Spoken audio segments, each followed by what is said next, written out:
Estamos de volta e a gente fala agora de economia, dos índices da recessão no país.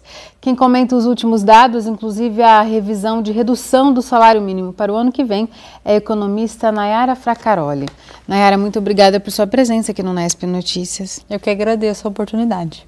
Nayara, vamos começar falando então no rombo das contas públicas, que o governo reviu esse rombo e ele é ainda maior.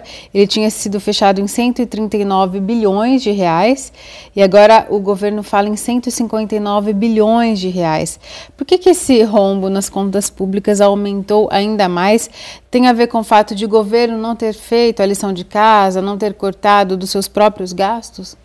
Sim, na verdade existia uma expectativa de um déficit e essa expectativa, esse resultado vai ser ainda pior, tá? Então existia uma expectativa de melhora nas contas públicas, mas não vai acontecer porque houve uma redução na arrecadação justamente por esse cenário que a gente está verificando de baixo crescimento econômico.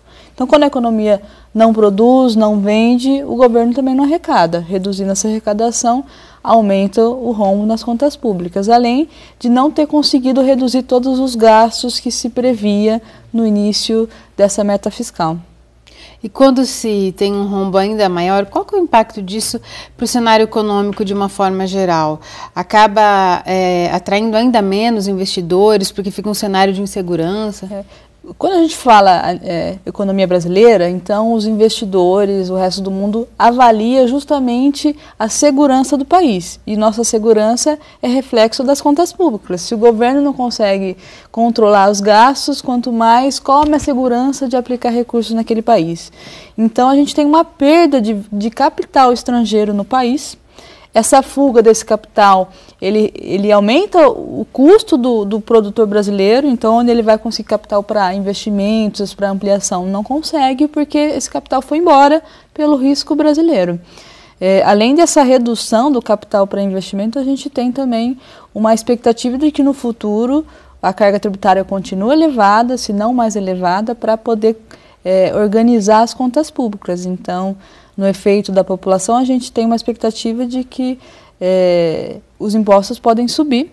Já estão subindo, já estão subindo. Como os que incidem sobre os combustíveis, eles já subiram recentemente, mas é um círculo vicioso, né? Porque aí diminui ainda mais o consumo, né? Exatamente. É uma situação em que eu vou gerar prejuízos econômicos, né? Ainda que eu preciso controlar as contas públicas, quando eu aumento o imposto, eu reduzo o poder de compra das pessoas e aí piora ainda mais o cenário de crescimento econômico. Mas essa correção do orçamento público ele é fundamental para que a gente possa aí, ter uma expectativa de crescimento vindo capitais estrangeiros, mas também, né, que a população, os produtores brasileiros, eles se sintam num cenário favorável de crescimento. Recentemente, o governo até comemorou também que a projeção de crescimento do salário mínimo para o ano que vem vai diminuir em R$10. A projeção era de que o salário mínimo no ano que vem passasse para R$ 979, agora está em 969. Explica para a gente, Nayara, o governo que quis cortar esses R$10 ou como que é reajustado o salário mínimo? Nós não sabemos ainda qual vai ser o reajuste. Precisa que os índices de 2017 estejam fechados, então o salário mínimo é reajustado conforme a inflação. Tá? Então, quando a gente tem uma redução da expectativa da inflação, consequentemente, eu tenho uma redução da expectativa do salário mínimo para o ano que vem. Né? Então, na verdade, não é uma economia, é um índice favorável por conta de uma redução da inflação. Tá? Isso vai reduzir o reajuste do salário mínimo. E para governo, para nível de governo, é uma redução nas contas públicas. O governo fala de uma economia de 3 bilhões de reais. Mas todas as expectativas. A expectativa era gastar tanto com folha, com salário mínimo no próximo ano, vai gastar menos, né? Porque a inflação está controlada. Isso é um bom sinal para a população. Inflação controlada, eu não tenho reduções do meu poder de compra.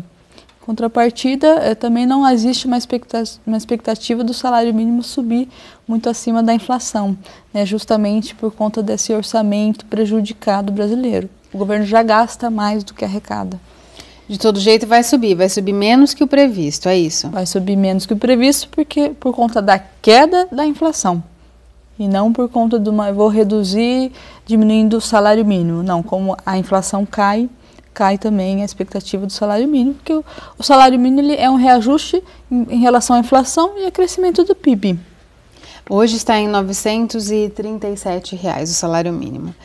E o governo fala também em outras medidas, além de aumentar impostos, para tentar conter esse déficit em congelamento de salário dos servidores públicos, congelar os salários até por 2 anos. É mais uma medida dessas que ajuda, que contribui para a desaceleração da economia, né? Porque reduz o consumo. Reduzindo renda, obviamente você reduz também produção, tá? Crescimento econômico, né? São decisões que o governo tem que fazer. Ou eu pioro ainda mais o meu cenário orçamentário, né?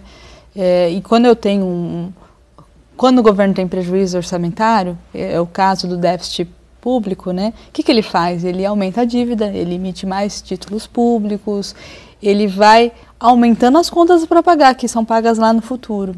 Então, o que ele está fazendo é não pagando agora e reduzindo um aumento de contas para o futuro. São decisões, a economia é um cobertor curto. Eu decido por aqui e prejudico aqui.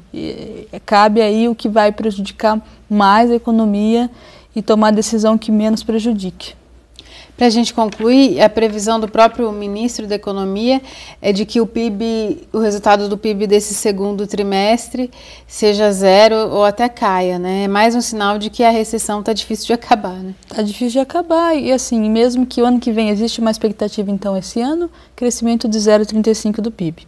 Tá? Esse boletim Focus, que é o cenário aí das instituições financeiras.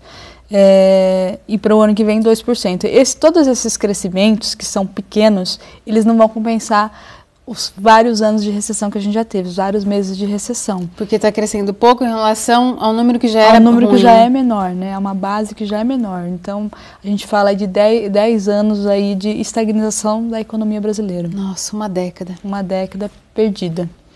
Tá certo, Nayara. Muito obrigada por suas contribuições aqui. Eu que agradeço e estou à disposição.